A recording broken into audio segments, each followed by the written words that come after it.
Estamos tomando el tiempo para hablar acerca de la familia, a los que nos siguen a través de las redes sociales, los que están aquí presentes. Qué importante es que el cristiano aprenda todo lo que la Biblia nos habla acerca de la familia. La familia es la base de la iglesia, la iglesia está formada de familias, por lo tanto es importante que la familia esté bien, la familia esté alineada con Dios. Y esta mañana quiero hablarles, titulé el tema de esta manera, las maquinaciones del enemigo. Así lo puedes apuntar en esta serie familiar, las maquinaciones del enemigo. Y nuestro texto base va a estar en 2 de Corintios 2:11, así que acompáñenme por favor a 2 de Corintios capítulo 2 versículo 11. Hace años se hablaba de un tema que se llevó al extremo, pero que ciertamente es una realidad. Se llevó al extremo en iglesias del corte de G12 y todo esto con los encuentros y estos retiros espirituales que se hacían, que en su momento fue de mucha bendición. Yo lo recuerdo cuando recién comenzaba todo esto, fue de bendición, pero como todo se lleva al extremo. Toda herejía comenzó con parte de verdad. Y esta corriente doctrinal enseña acerca de la guerra espiritual, y ciertamente el cristiano está en una guerra constante. La mayoría de esa guerra está en nuestra mente, más la de los jóvenes, pero no están exentos de los adultos. Está constantemente en una batalla de ideas, de filosofías, de pensamientos. Cada vez que entramos a una iglesia, cada vez que vemos un nuevo pastor, vemos diferentes pensamientos, diferentes formas de llevar la iglesia. Los adolescentes, los cristianos que desde niños conocen a Jesús, entran a las preparatorias, entran a las universidades y comienzan a ser bombardeados de filosofías, de ideologías, de pensamientos, de nueva era, etcétera, etcétera, y no saben cuánto están peleando en sus corazones y en sus mentes nuestros jóvenes hoy en día. Ciertamente hay una guerra espiritual, ciertamente estamos viviendo una batalla, no llevándola al extremo como lo enseña esta idea, ¿verdad?, que todo tiene demonios y todo está satanizado. Ciertamente no es así, pero sí hay una batalla constante, amados santos de Dios, en la mente del cristiano, en la vida del cristiano, y Satanás es el autor de muchas de estas cosas que el cristiano y la familia está pasando y está viviendo. 2 de Corintios nos habla acerca de esto, 2 de Corintios 2:11, acompáñenme por favor. Dice de esta manera: para que Satanás no gane ventaja alguna sobre nosotros, pues no ignoramos sus maquinaciones. Aquí el apóstol Pablo está hablando en su segunda carta a los Corintios. Cuando tomamos el tiempo de hablar del primer capítulo de Corintios, recordamos los problemas que estaba viviendo la iglesia de Corinto. En esta segunda carta, él sigue exhortando, él sigue animando a la iglesia de Corinto. Así que estamos hablándole a cristianos, estamos hablándole a la iglesia fundada en Corinto. Y Pablo le dice a la iglesia de Corinto: cuidado para que Satanás no gane ventaja sobre algunos, no sobre todos, pero sí sobre algunos de vosotros, pues no ignoramos, ¿qué cosa? El error más grande del cristiano es creer que Satanás no está trabajando todavía como león rugiente. Porque cuando dejamos de entender que él sigue tratando de desvirtuar la palabra de Dios, sigue tratando de hacer caer a la familia, sigue tratando de hacer caer al sacerdocio, sigue tratando de inmiscuirse en la familia, amados santos de Dios, olvidamos el enemigo y olvidamos que este enemigo no tiene tregua. Este enemigo trabaja las 24 horas, los 7 días de la semana, a diferencia de muchos de nosotros como cristianos, que a veces somos cristianos solamente el día domingo, el día jueves, o cuando nos conviene, o cuando hay festividades, etcétera, etcétera. Pero Satanás no descansa, él constantemente está tratando de robar, de matar y de destruir. Y dice que como cristianos no tenemos ¿qué cosa? Dice: no gane ventaja sobre algunos de vosotros, pues no ignoramos. El cristiano no debe de ignorar las maquinaciones de este enemigo. Para empezar, ¿qué es una maquinación? Si quieres apuntarlo, una maquinación es un plan. Como dice o decía nuestro presidente, ahorita ya no lo dice, pero fue muy famoso incluso hasta en un programa de televisión: es un complot. Es un plan. Es un plan perverso en contra de algo, en contra de alguien. Eso es una maquinación. Una maquinación es algo que nace en el pensamiento. Es algo que se formula en el pensamiento, en el corazón, para poderse hacer vivo, para poderse meter, para poderse hacer. Eso es lo que significa una maquinación, un plan con un propósito equivocado, con un propósito malvado. Tal como lo dice el texto que acabamos de leer, Satanás, amados santos de Dios, está tratando de traer, de maquinar, de obrar en contra de nosotros, y no podemos darle ningún tipo de ventaja en nuestra vida. Es decir, no podemos darle ninguna pequeña oportunidad de que sea destruida, porque definitivamente él es un personaje que va a aprovechar cualquier oportunidad. Él vino para hurtar, él vino para matar, él vino para destruir, y él no es malo para eso. Él es muy bueno para su trabajo. Él hace bien esas cosas, hablando de una manera incluso algo lúgubre. Una maquinación, vuelvo a repetir, es una acción o un plan secreto para preparar o manipular algo. En la palabra de Dios encontramos algunos ejemplos de cómo los enemigos del pueblo de Dios tramaron estrategias, hicieron planes para dañar a Israel, y en esas estrategias podemos nosotros reconocer, identificar, amados santos de Dios, las maquinaciones de Satanás, del enemigo, y cómo podemos salir victoriosos en contra de todo esto. Así que la primera maquinación que encontramos, de muchas que encontramos en la Biblia, pero me tomé la tarea de dar solamente algunas, la encontramos en Éxodo capítulo 6, versículo del 5 al 9. Éxodo capítulo 6, del 5 al 9. Acompáñenme, por favor. Delante de ustedes va a estar también la cita. Vamos un poco despacio, para que, qué mejor que físicamente en tu Biblia puedas encontrarla. Éxodo es de los primeros libros. Éxodo capítulo 6, versículo del 5 al 9. No estamos ignorando las maquinaciones, sino que las estamos identificando. Éxodo 6, del 5 al 9, lo tenemos, me dicen amén. Dice: asimismo, yo he oído el gemido de los hijos de Israel. Estamos todos ahí. A quienes hacen servir los egipcios, y me he acordado de mi pacto. Por tanto dirás a los hijos de Israel: yo soy Jehová, y yo sacaré de debajo de las tareas pesadas de Egipto, y os libraré de servidumbre, y os redimiré con brazo extendido y con juicios grandes, y os tomaré por mi pueblo, y seré vuestro Dios, y vosotros sabréis que yo soy Jehová vuestro Dios, que os sacó de debajo de las tareas pesadas de Egipto, y os meteré en la tierra por la cual alcé mi mano jurando que la daría a Abraham, a Isaac y a Jacob, y yo os lo daré por heredad, yo Jehová. De esta manera habló Moisés a los hijos de Israel, pero ellos no escuchaban a Moisés a causa de la congoja de espíritu y de la dura servidumbre. En los versículos que hemos leído podemos ver cómo Moisés llevaba parte de Dios, palabras de esperanza al pueblo. Dios habló a través de Moisés y les dio esperanza diciendo: yo soy su Dios, yo los sacaré de tierra de servidumbre, yo los sacaré de la esclavitud. Pero este pueblo estaba ya haciendo caso omiso de las palabras de Moisés. Dice que ellos tenían un corazón lleno de congoja. Número 1, apúntalo. A causa de la dura servidumbre que imponía el faraón sobre los corazones de Israel. En la actualidad, una de las maquinaciones de Satanás sigue siendo, amados santos de Dios, llenar la mente y el corazón de los creyentes de afanes, de angustias, de temores, para que no pongamos atención a las palabras de nuestro Dios a nuestra vida. No saben ¿cuántas veces nos hemos topado con cristianos que viven acongojados a causa de las presiones del día a día? Cristianos que llevan 10, 20, 30 años en el evangelio, y que el trabajo y que el diario vivir y que los problemas siguen aprisionando los corazones de las familias. Siguen esclavizados aún a problemas del pasado, siguen esclavizados aún a rencores, siguen esclavizados aún a problemas, etcétera, etcétera, siendo ya personas que han conocido la verdad, que han gustado de la palabra de Dios y que llevan tantos años en el cristianismo. El Señor no puede llenarnos con su palabra si nosotros tenemos nuestro corazón lleno de cualquier otra preocupación.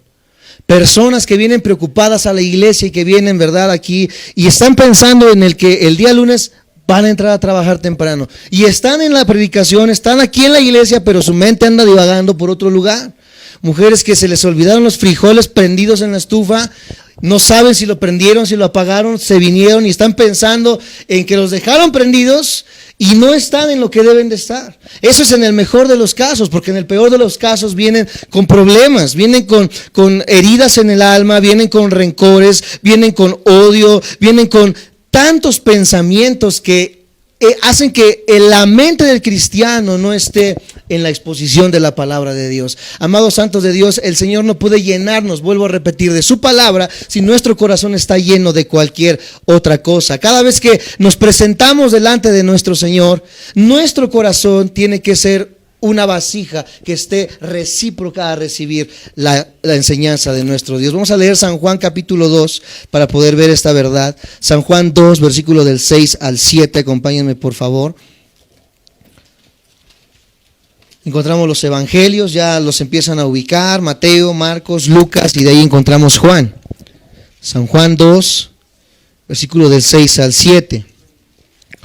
Nos preguntan por qué le dicen San Juan a San Juan si no es San Juan, es Juan.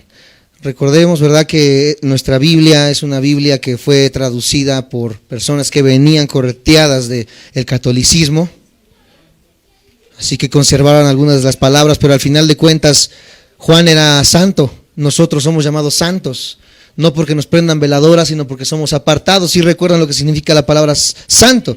Apartado, así que en una palabra práctica todos somos santos. Por eso luego mis sobrinos me dicen, es que tu tío siempre dice santos de Dios, esa es tu palabra, y es que realmente eso es lo que somos santos de Dios. Así que si tienen la cita me dicen amén, santos de Dios. San Juan capítulo 2, versículo de 6 al 7 dice de esta manera: y estaban allí 6 tinajas de piedra para agua, conforme al rito de la purificación de los judíos, en cada una de las cuales cabían 2 o 3 cántaros. Jesús les dijo, llenad estas tinajas de agua, y las llenaron hasta arriba. Entonces les dijo, sacad ahora y llevadlo al maestresala, y se lo llevaron. ¿Cómo, amados santos de Dios, nuestro corazón puede ser como esta vasija que esté lista para recibir esa agua? Primera de Pedro nos dice cómo podemos hacerlo. Primera de Pedro, capítulo 5, versículo 7. Acompáñenme, por favor. Primera de Pedro, capítulo 5, versículo 7. Pedro es un libro bien pequeñito que también lo encontramos casi al final de la Biblia. Encuentra Apocalipsis y te vas despacio hacia atrás algunas hojas y vas a encontrar Primera de Pedro, capítulo 5, versículo 7.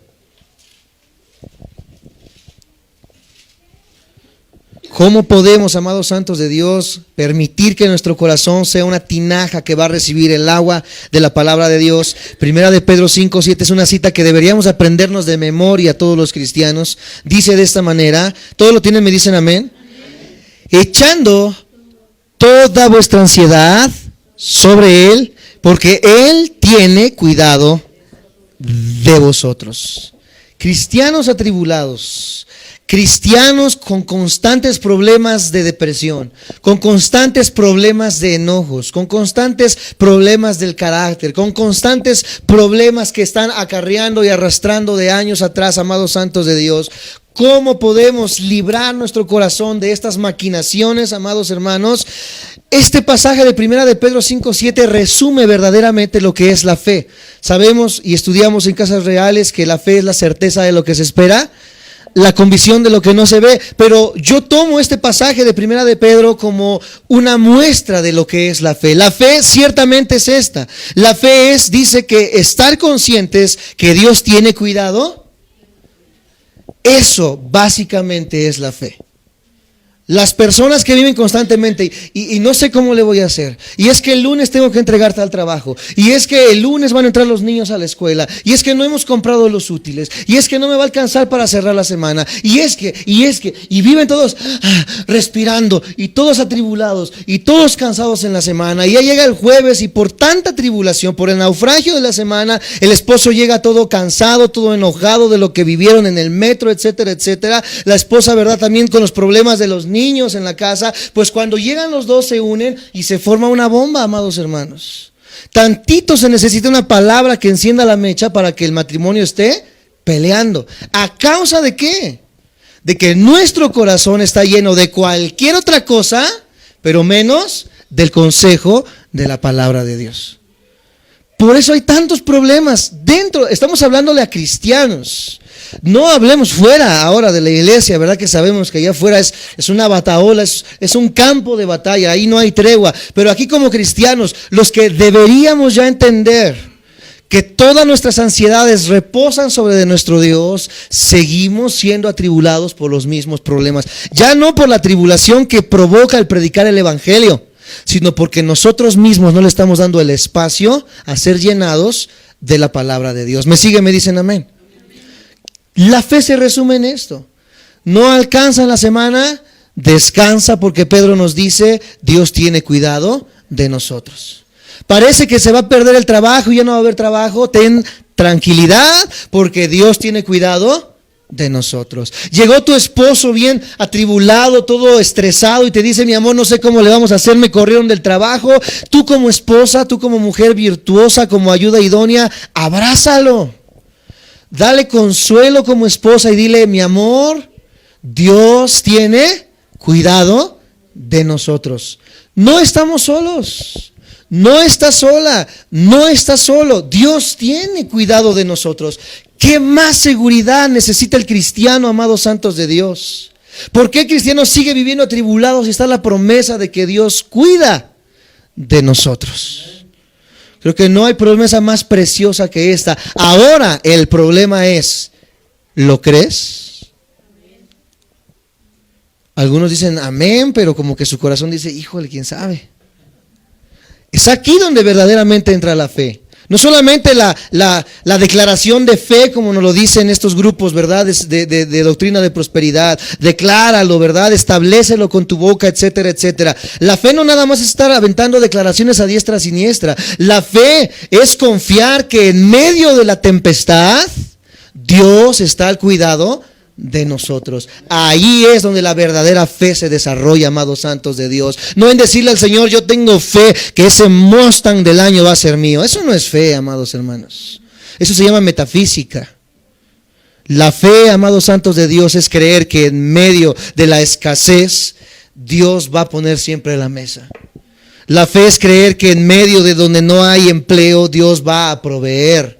La fe es creer, amados santos de Dios, que en medio de esa enfermedad Dios se va a glorificar. Eso, amados santos de Dios, es verdaderamente tener fe. Y que en medio de todo eso nosotros podamos descansar e ir a la cama y decirle, Señor, yo confío en que tú nos guardas. Eso es tener fe.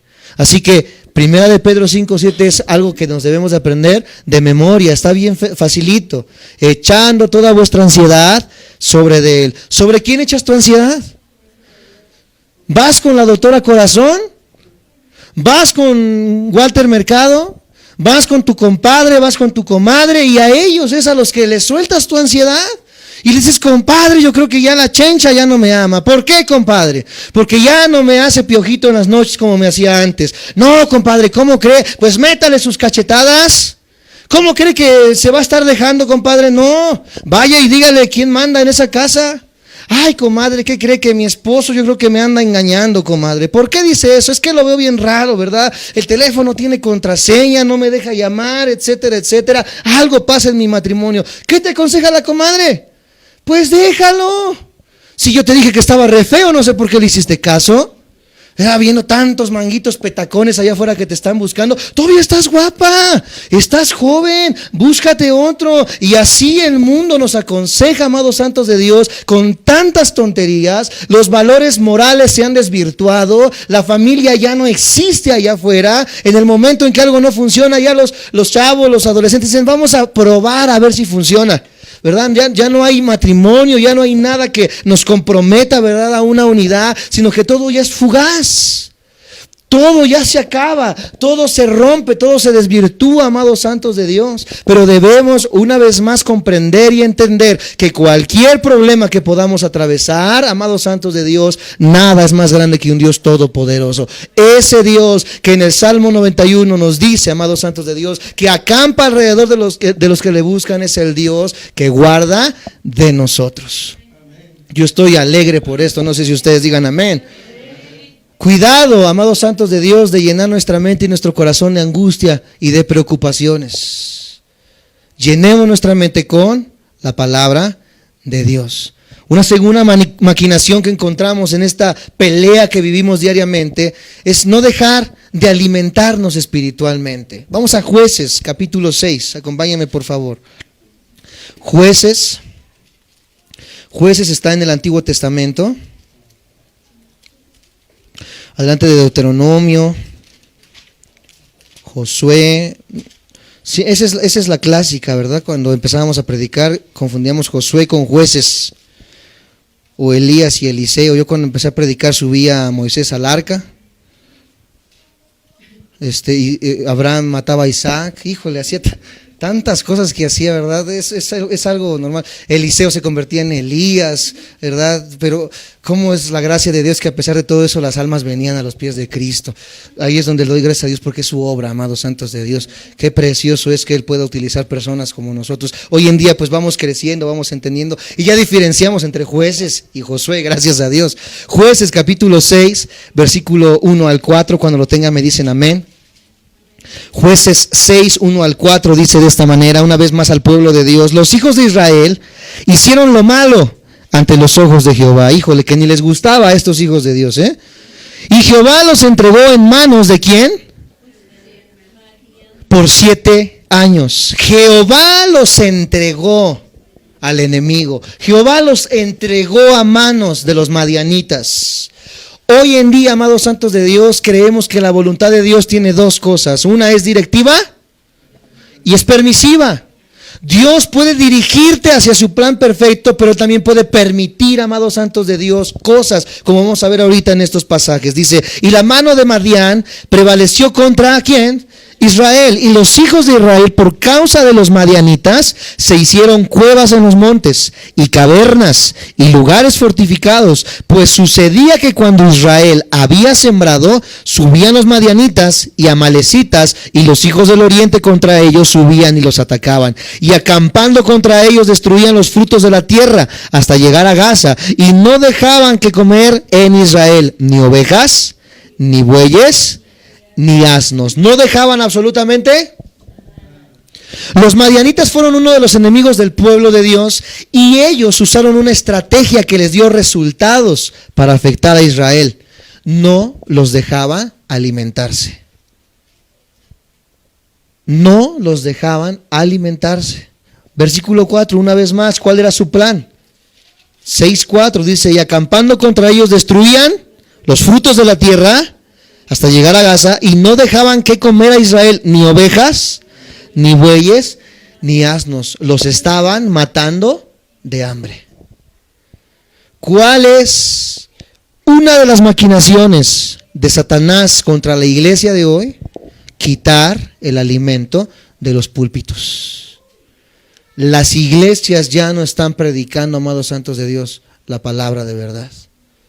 Eso es a nivel general. En iglesia, más aparte, amados santos de Dios, nosotros como pueblo de Dios estamos permitiendo que nos maten de hambre. Nosotros mismos no nos alimentamos con la palabra de Dios. Los madianitas, como enemigos de Israel, sabían que un pueblo sin alimento era un pueblo débil, fácil de someter y fácil de derrotar. Deja de comer una semana, vamos a echarnos unas carreritas y a ver quién gana, ¿verdad? A 2, 3 pasos te vas a desmayar, porque el cuerpo humano necesita ¿qué cosa? Y Jesús dijo, no solamente de pan vivirá el hombre, sino de toda palabra que sale de la boca. Hoy el cristiano no se alimenta de la palabra de Dios. Satanás es un enemigo fuerte, pero derrotado en la cruz del Calvario. ¿Cuántos dicen amén?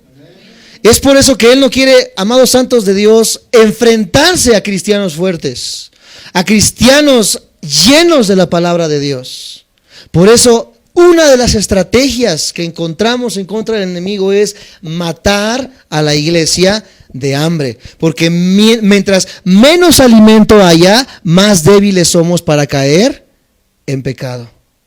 Es por eso que Satanás sigue usando esas mismas maquinaciones de los madianitas hoy en día. No dejar que los cristianos se alimenten con la palabra de Dios, alejando a los cristianos de las iglesias, poniendo obstáculos en la oración, creando conflictos entre los hermanos, deschongándose hermanas en las iglesias. Imagínense a qué grado ha llegado la iglesia. Lugares donde hemos ido que se malmiraron y afuera hermanas están peleando.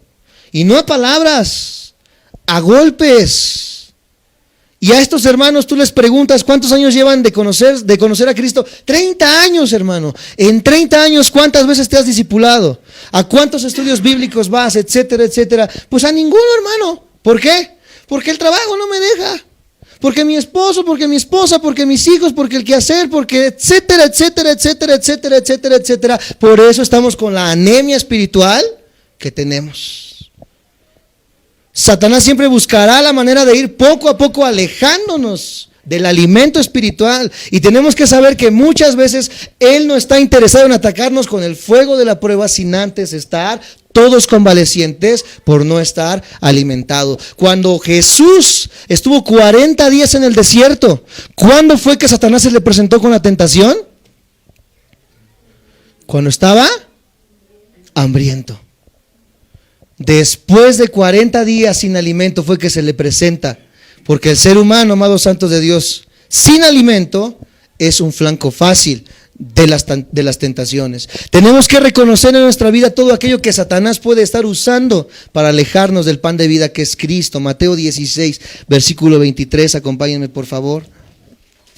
Mateo 16, versículo 23.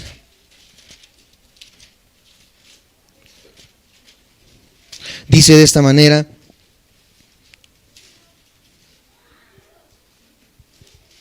Mateo 16, versículo 23.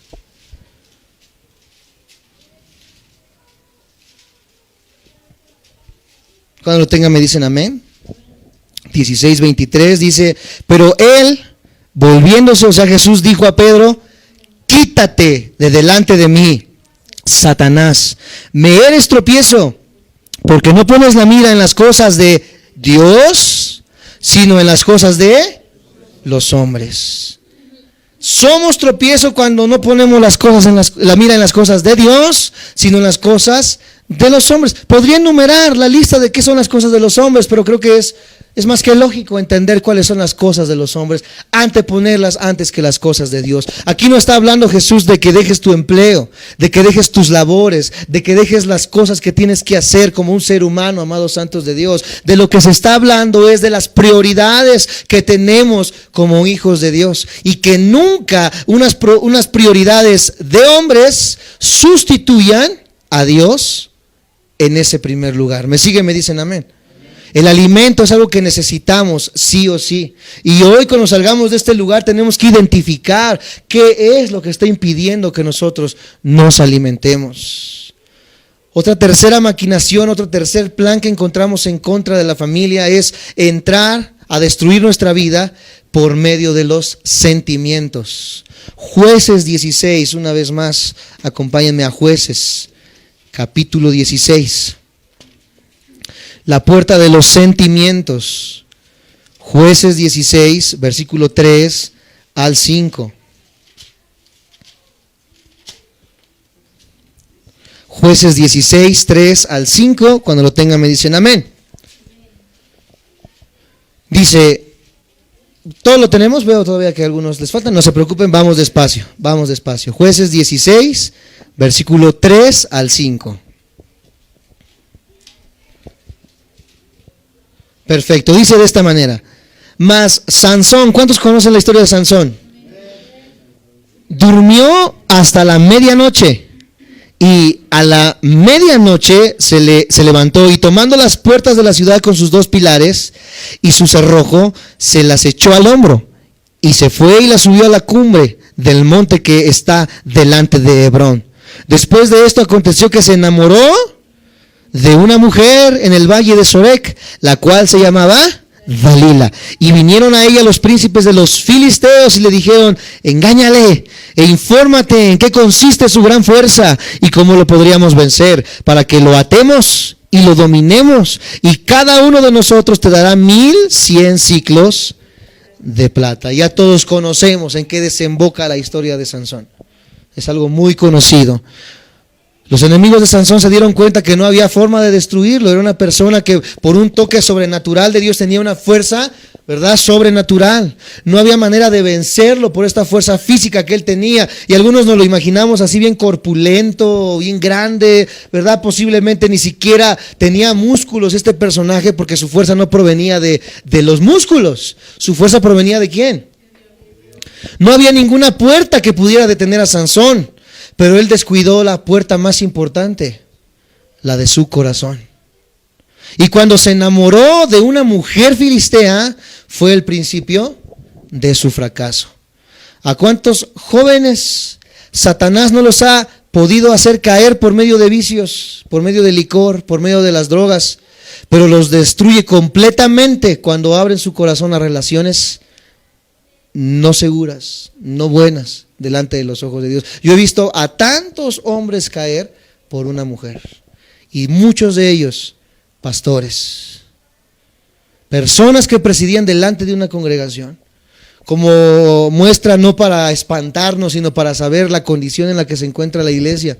Nosotros conocimos una congregación, no les diré tampoco el nombre, me reservo el nombre y el lugar, pero una congregación donde después de 5 o 6 años, una iglesia muy próspera, muy grande, descubrieron que el pastor tenía un harem de hermanas. Por supuesto que no eran ni hermanas ni era pastor esta persona. Un hombre que presidía y que tenía 5 mujeres dentro de la congregación. Amados santos de Dios, el problema no es tener la Biblia, no es solamente asistir. El problema es cuando nosotros dejamos que nuestro corazón sea llenado por el sentimentalismo. Porque nosotros como pastores, nos dijo una vez el pastor Alducin, y le decía a mi papá, y nos enseñaba y nos decía: nunca ministres a una mujer sola, siempre con tu esposa. Mujer, nunca ministres a un hombre solo, siempre con tu esposo, porque ya entre que está llorando y entre que el esposo le golpea, etcétera, etcétera, ahí el pastor venga chepacá, ¿verdad? Y ahí empiezan, ¿verdad?, a aflorar el sentimentalismo, etcétera, etcétera. Por eso es muy importante que identifiquemos, amados santos de Dios, las maquinaciones de Satanás. Jóvenes, esos que están a las 11 de la noche, ¿verdad?, allá en el arbolito donde nadie los ve en lo oscuro, que saben, amados santos de Dios, que en ese lugar van a ser tentados para tocar a sus novias, para tocar a sus novios, y eso puede acarrear problemas, amados santos de Dios. Si eres cristiano, si eres un joven cristiano, entender y saber identificar qué está usando Satanás para que caigamos. Evitar lo más posible todos esos lugares. ¿Por qué encontramos tantos problemas, amados santos de Dios, prematuros en matrimonios jóvenes? A causa de que cedemos al sentimentalismo. Y así podemos ir mencionando muchos problemas. Vayamos a Proverbios 7:21 para ver qué nos dice el rey Salomón. Proverbios 7, versículo 21.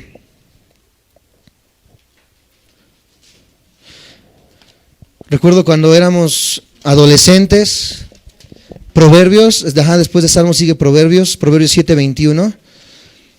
Le decíamos a mi papá, mi hermana, mis hermanas y yo: papá, va a haber una fiesta.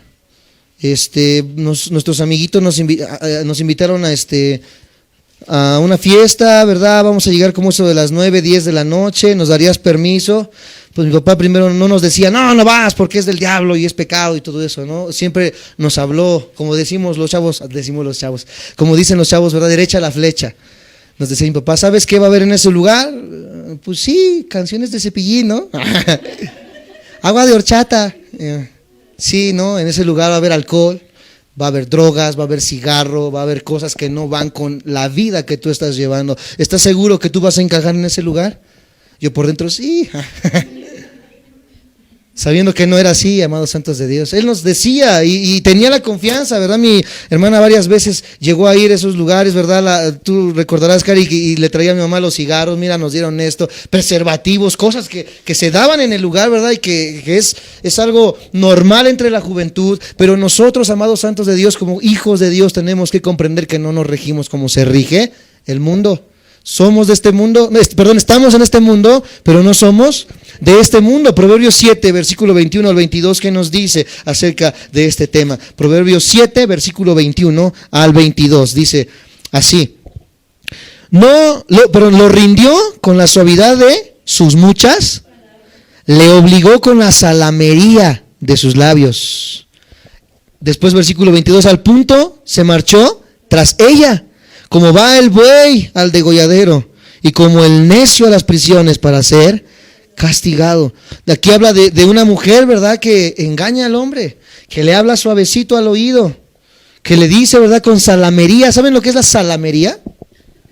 ¿No? ¿Alguien sabe qué es esa palabra? ¿Han visto un gatito cuando está así todo cariñoso y se te repega y te lame y te abraza? ¿Verdad? Eso es la salamería.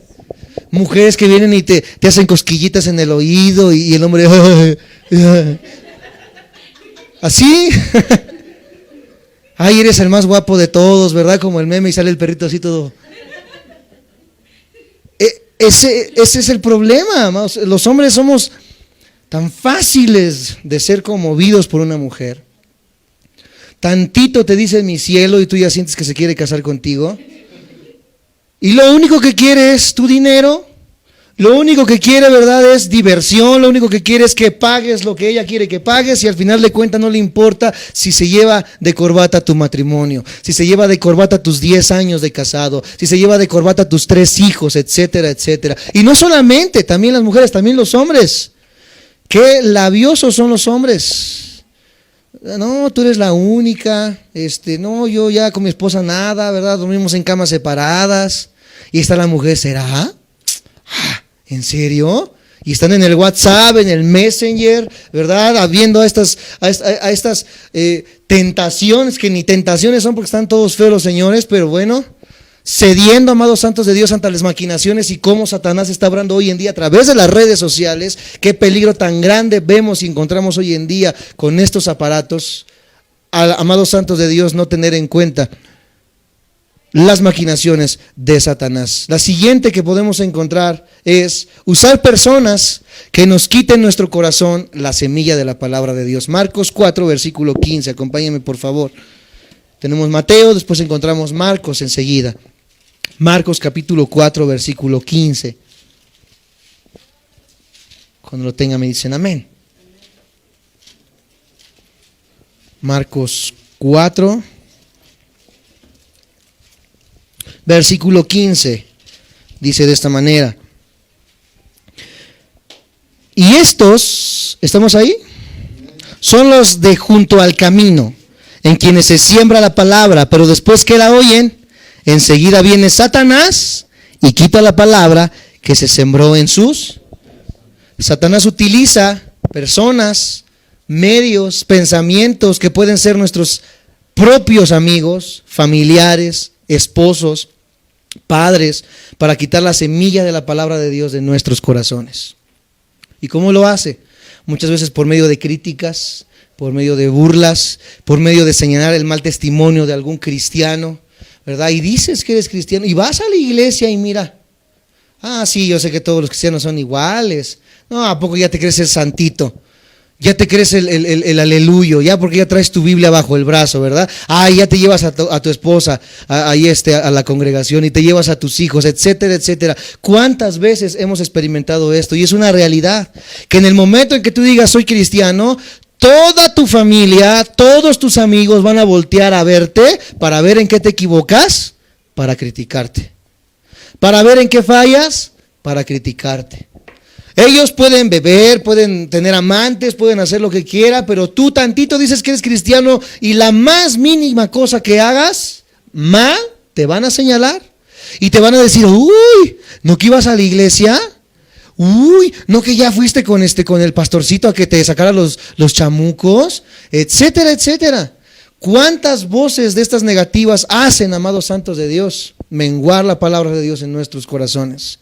Satanás viene para hurtar y definitivamente trata de robarnos nuestra paz.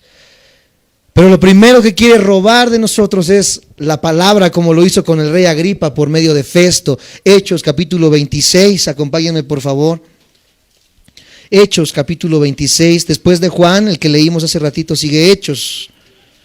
Hechos capítulo 26, versículo 24. Hechos 26, versículo 24 al 28. Lo tienen, me dicen amén. 26, 24 al 28. Hechos 26, 24 al 28. ¿Lo tenemos? Dice de esta manera. Diciendo él estas cosas en su defensa, Festo a gran voz dijo: estás loco, Pablo, las muchas letras te vuelven loco. Mas él dijo: no estoy loco, excelentísimo Festo, sino que hablo palabras de verdad y de cordura. Pues el rey sabe estas cosas, delante de quien también habló con toda confianza, porque no pienso que ignorara nada de esto, pues no se ha hecho esto en algún rincón. ¿Crees, oh rey Agripa, a los profetas? Yo sé que crees. Entonces Agripa dijo a Pablo: por poco me persuades a ser cristiano. Así estamos muchos de los que vamos a la iglesia, por poquito. Pablo sabía en su corazón y discernía por medio del Espíritu Santo que el rey Agripa creía en los profetas. Y Pablo lo está expresando aquí. Yo sé que ¿qué? ¿Qué crees? El problema es, amados santos de Dios, que el rey Agripa no fue regenerado. Se quedó en la brecha. Se quedó tambaleando en la colina. Personas que sí me gusta ser cristiano, pero no me quites mis cumbias. Sí me gusta, ¿verdad?, las alabanzas, pero no me quites mi corona cada 2-3 días. Sí soy cristiano, ¿verdad?, pero sí me gusta de repente irme al Gran Fórum a echarme mis bailaditas con la Sonora Dinamita.